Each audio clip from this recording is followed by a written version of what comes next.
In part 2, you will learn how to code in the basic player controller from Overgrowth, which rotates towards velocity, also tilts based on acceleration, and bounces around as he walks, plus also how to blend between idle and walk animation. First, set up your basic scene. So I already done that. It's just 2 static bodies for the floor and also for this column that we will use to detect collisions and see how it reacts, how the player reacts to the colliding with it. And also let's set up our inputs. So I will do just that. Move forward, move left,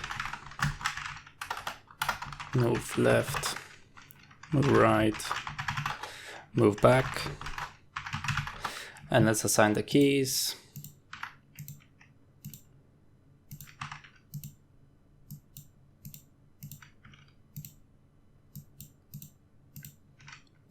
Okay, and now let's create the script for the base. It will be very simple script. It will just capture our mouse. So we want function ready, and then function ready, return void, and then it will be input set mouse mode captured, so then it won't go off the screen and it will be captured in the center of the screen and also invisible. And then in function input, not init, input event,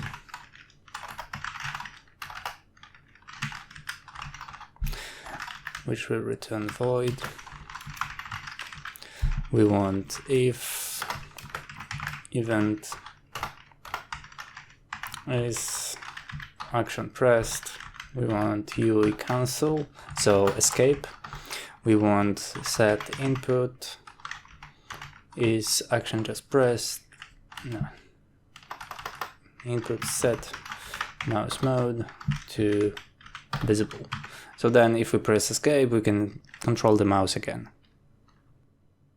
Once that's done, let's create our player scene. So new scene, 3D scene. Let's rename it to player. Let's change it type to kinematic body. And now let's add nodes that we will need. So we will, first of all, let's link our mesh. So we have it. And my mouse is playing around. Cool. Now let's add also to it collision. So we will do collision shape. And let's add a sphere. And let's lift it up. Also, let's change the radius to, let's say, 4. Oh, it might be too big. Yeah, it's too big. So let's set it to 2. Yeah, that will be all right. Let's lift it up a bit. So the end, like the bottom of the sphere, is where the legs are. Okay, let's change it to lifter. And let's save the scene. Let's also add the spatial, and let's drag our mesh as a child, and let's do mesh pivot to rename it. Also, we will need another spatial as a child. Then we will need spring arm and also camera. So this is basic gimbal setup for the camera. So we can rotate this spatial, and the camera will rotate around the player. Okay, so let's rename it to camera pivot as well. It doesn't matter because the script will be attached to this pivot. And then let's set up the spring arm. Let's set it to 10. And let's move camera on the Z-axis at 10. So it's behind the player. All right, now camera pivot. Let's attach new script to it. And let me just switch it to my script on the other screen. Okay, and now let's do already var inner pivot.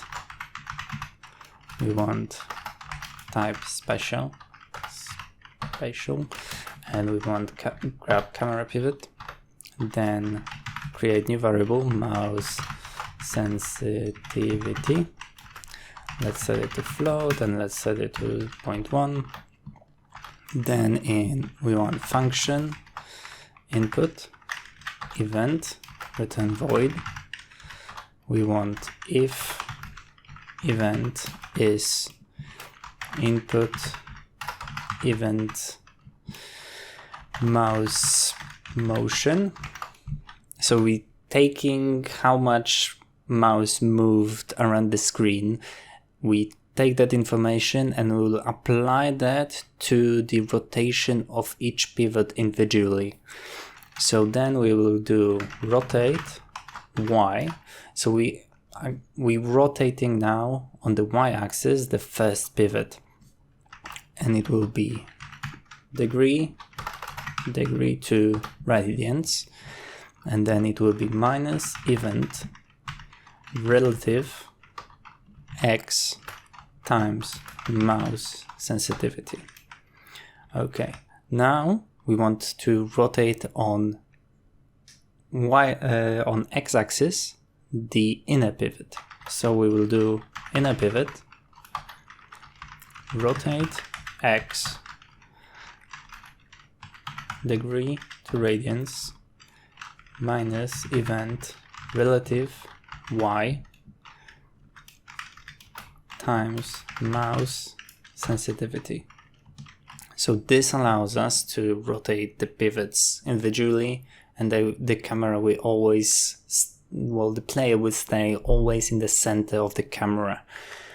Then we will create two new functions. One will be function follow me, and then it will be position to follow, and it will return void and pass for now. And second function will be give direction, and it will return transform, and it will be return transform. So this will return the transform of this pivot. We'll use it to control where the direction of the player, where he should move and all that. And here we'll do translation equals position to follow. Okay. Now, before I forget, also let's set up the different layers so the spring arm of the player doesn't interact with the player collision, but it interacts only with the world. So in static bodies, we want to set the layer to second bit. Same here. And then in player, we want to go spring arm, and then collision mask, we want to set it to second. And let's save both scenes. Okay, now that it's set up, let's link our player scene. And also I changed the size of the column because I realized how big the player is. So I just done it off screen. Alright, now let's create our player script. So this will control our player, and it's quite complex script. It's slightly a mess because I tried my best to organize it quite well, but well, you will see. Okay, so let's add our player script, and we will need a lot of variables. So first of all, already variable, and it will be player mesh pivot. It will be type spatial, and it will be mesh pivot. Then we will be already var mesh. It will be type mesh instance, or let's double check. It will be spatial as well. It will be our procedural dummy. Where is it? Here. Then already var animation tree.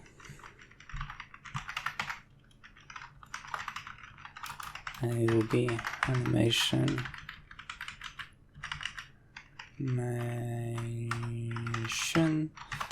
tree.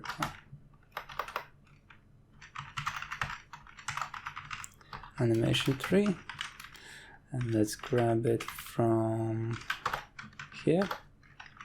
Then we will do camera pivot,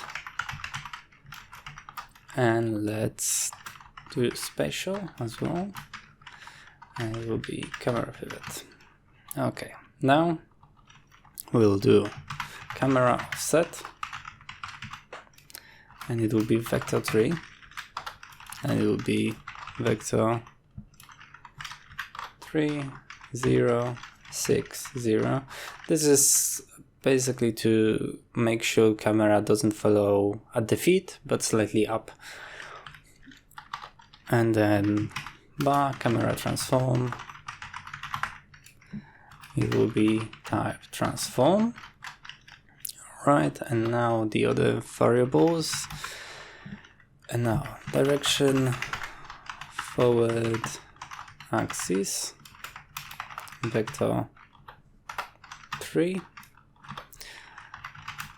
direction, side axis, vector 3, var direction, vector 3, then var speed, float, and let's set it to 20.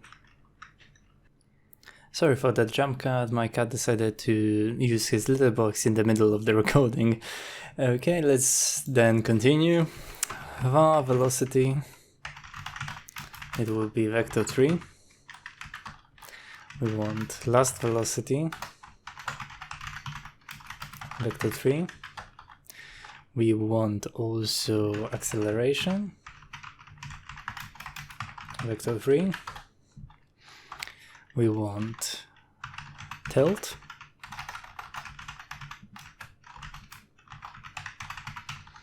we want also target position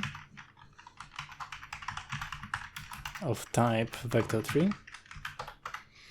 We want var rotation transform, and it will be transform. We want also up-down movement, which will be type vector 3. Okay, then we want constant, gravity, which will be type float, and let's set it to 10. And we want constant, bounce, force, which will be also type float, and let's set it to 20. Okay, now let's create new function, which will be function ready. It will return void, and we want access the camera pivot, and we want to detach it from the player, because for example, if you want for some reason to rotate the whole player, not the mesh or mesh pivot, but the body itself, we don't want camera to be also rotated. So what we will do is camera pivot, and we will set as top level true. So this will detach the camera from the player, and it won't be following the player, but we will still set it up to follow the player, so we get more control over how it follows. Then we'll create new function, which will be function process, which will return void, and we want two functions. Let me just go in. We want set camera follow, and then also get camera transform. Okay, and let's create those two functions. Function set camera follow, return void, and pass so we don't get error, and function get camera transform and return void, and also pass. Now let me scroll down. Okay, so in set camera follow, what we want is basically move the camera pivot to the position of the player plus the offset. So we'll do camera pivot,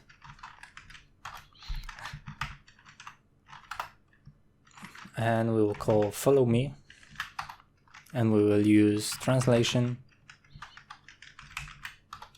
plus camera offset. So this will basically move the pivot directly to the player and offset it on y-axis so it's in the middle. Did I made? Yes, I made a typo, camera. Now it won't complain. Okay, now we want to get camera transform to basically get the information in which direction camera is pointing. So we move the player in this direction based on the key. So we want camera transform equals camera pivot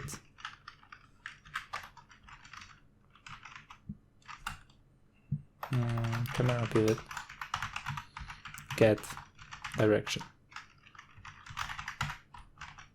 So now if we go to camera script, you can see this will give us the transform of the camera pivot, and we can use this transform to set up how or where the player should be facing. Okay, now let's get the input for the player. So it will be get input, and also we'll create this function get input,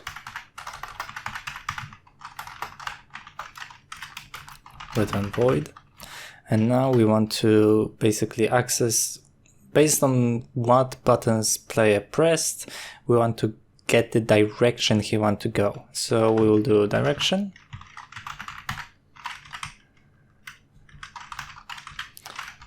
forward axis equals minus input get action strength move forward plus input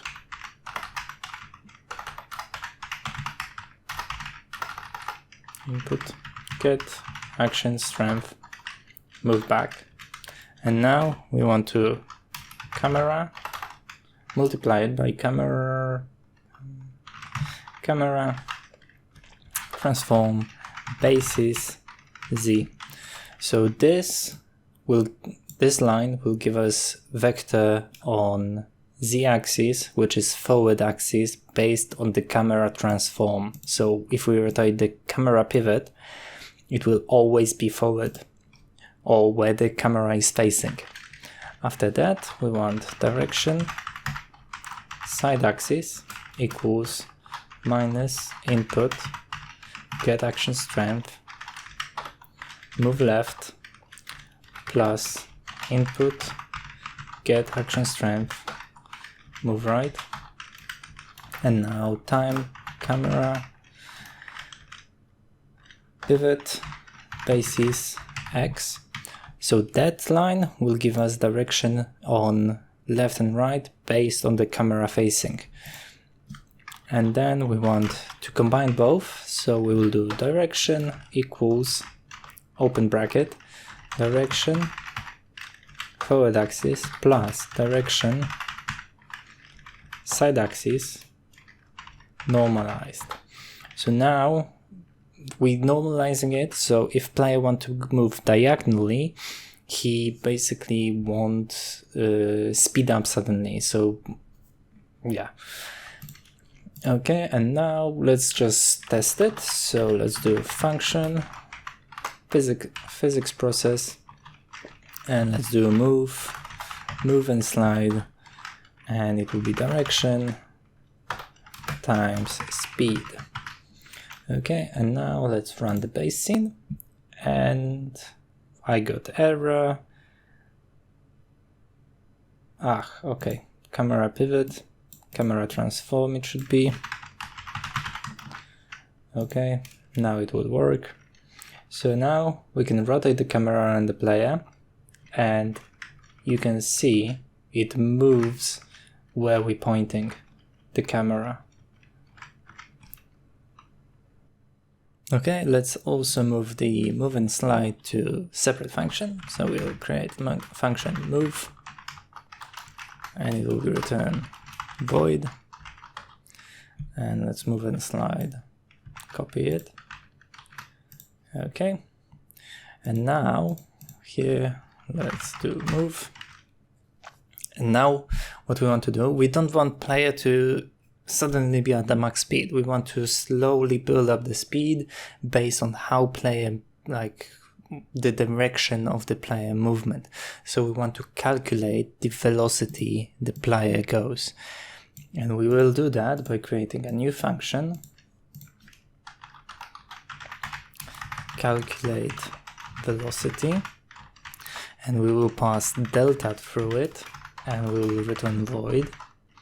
And now we will do if direction not equals vector 3, 0, we want velocity equals velocity linear interpolate, we want direction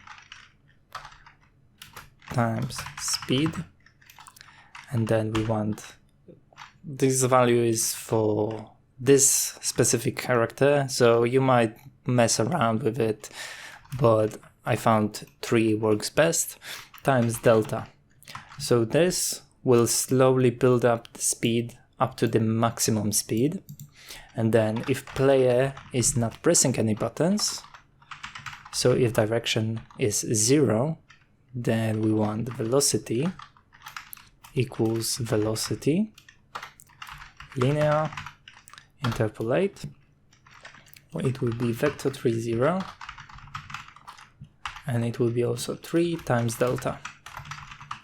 So this will allow us to slowly slow down based on if player like not touching any buttons, the character will slowly slow down. Okay, and then let's do in move, let's do calculate velocity, and let's here instead of direction and speed, let's feed velocity, and let's pass delta. So now if we run the scene, you can see character is speeding up, slowing down, and right now it's sliding, but we will fix that soon enough. Now that we have this set up, we want to find the direction where we should point based on velocity. So we will do function find velocity facing direction, and we will return void. And then if velocity not equals vector 3, 0. Also, I forgot the brackets. We want to do rotation transform equals mesh transform looking at velocity and vector 3 up. So this gives us the transform that is rotated to face the velocity. Now we want also to rotate the character based on that. So we will create new function rotate towards velocity, and it will be returning void. And now if rotation transform not equals null, we want mesh transform equals mesh transform interpolate with rotation transform, and let's do 3 times delta, and also we need to pass the delta to the function. Okay, and now let's set it up in physics process. So let's do that. So find velocity facing direction, and here we will do rotate towards velocity and pass the delta. And now if we run the base scene, you can see the player is rotating towards the where he's going. Okay, what I forgot is in move function we want also vector 3 up, and also we want to get the reminder of velocity there after collisions. So we will do velocity equals move and slide. This allows us to prevent player for walking into the wall, and instead he will also like move along the wall and also rotate towards the velocity at the same time. So if I will show you quickly, now the player, even though I'm pointing at the wall, he tries to go along the wall and also rotates, so he doesn't walk into it. Okay, so now what we want to do is we want to find the last velocity since the last frame. So we will do find last velocity, and we will create this function find last velocity. It will return void, and it will be last velocity equals velocity. Also, what we want to do is find the acceleration. So we'll do find acceleration. Find acceleration. And then function find acceleration. And it will be acceleration equals velocity minus last velocity. So this will give us the change of velocity, which is basically acceleration. Okay, now what we want to do is find the angle which we should tilt the character based on acceleration. So what we'll do is find tilt vector. Okay, and we will create new function find tilt vector, and it will be tilt equals acceleration another bracket forgot acceleration cross vector 3 up.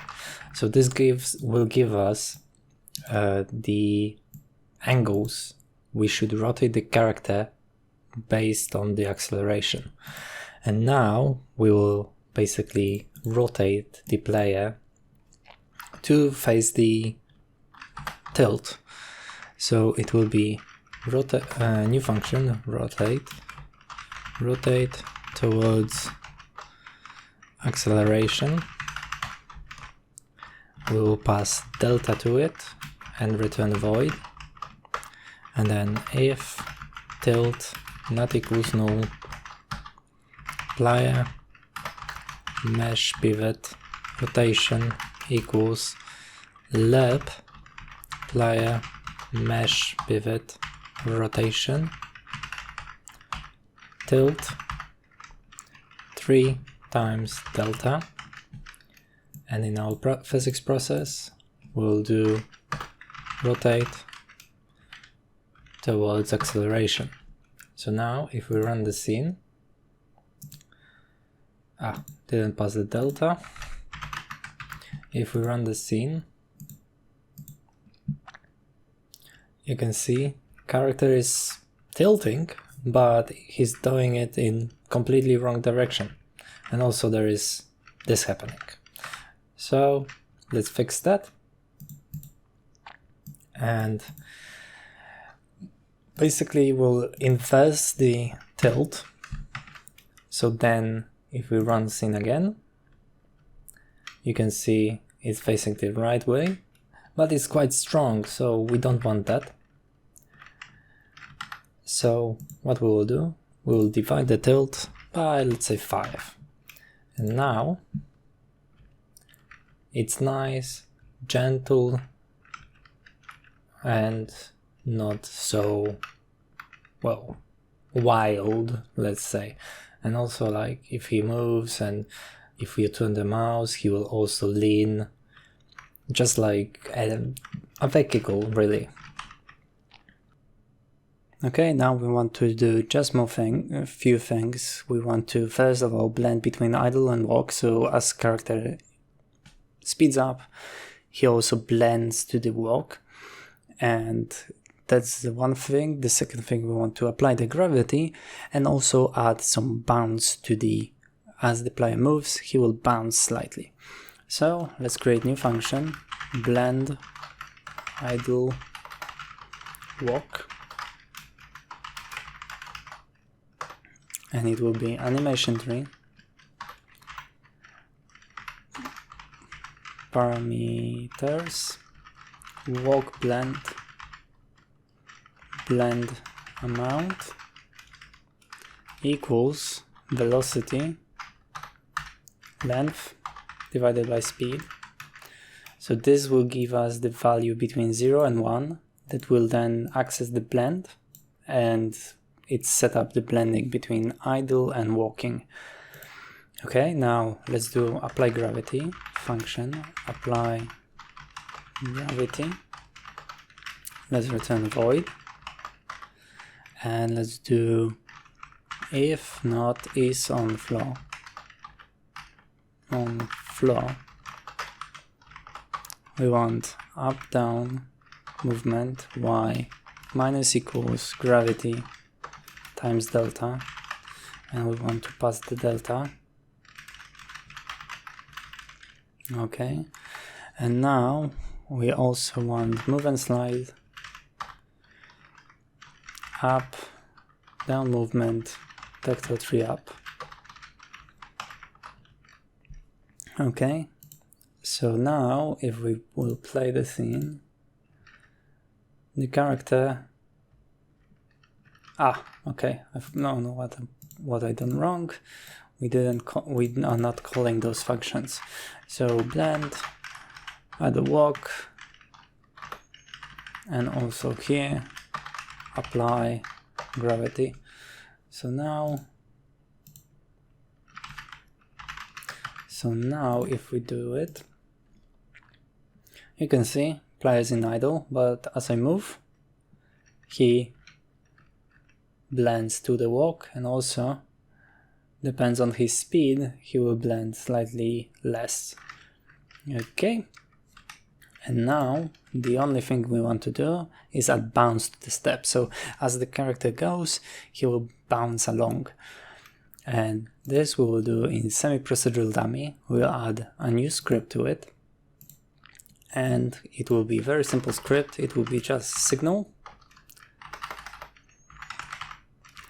bounce, and we'll pass this, and also in function bounce return void, it will be emit signal bounce self.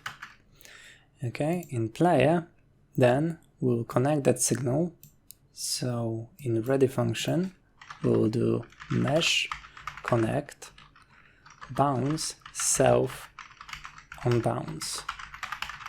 All right, and in semi-procedural dummy, what we want to also do in animation player, in walk, let me delete that. So in walk master, we want to add track, call method track into semi-procedural dummy, OK. And this allows us to call the bounce function based on how far the walk must have gone. Okay, and I will add them two here. So this is keyframe where the body of the character is in the furthest position, so the legs and arms are outstretched, and the same like here. So let's save that, and in player let's create new function on bounce, return void, and my mesh as well. Okay, and now here we will do if is on floor, so only if we are on floor we want to bounce, and my mesh equals mesh. So we're checking if whoever sent the signal is our mesh. Otherwise, if we won't check it, all the bodies that share this signal will basically jump, which we don't want to. Okay, and then if velocity length is more than 10, so this will not trigger the bounce if our velocity is less than 10. This is because we don't want it. If the character is slowing down, we don't want him to exactly bounce. Instead, we want to hit bounce and then stop. Okay, and then we will do up, down movement y equals bounce force divided by velocity length. So this is like the faster the character will move, the less bouncy his step will be. And then move and slide, and we will do up down movement vector 3 up, and let me quickly change the bounce force to, let's say, 30, so you can see it better. And now if we go, you can see the character is bouncing happily around, and also all the other functions are working. So yeah, that's basically recreation of Overgrowth walk animation and play controller. The other thing, like inverse kinematics, I will probably cover in next video, but it will be quite a while, so it won't be next week, because I still need to figure out how to do inverse kinematics in Godot. So yeah, thank you for watching.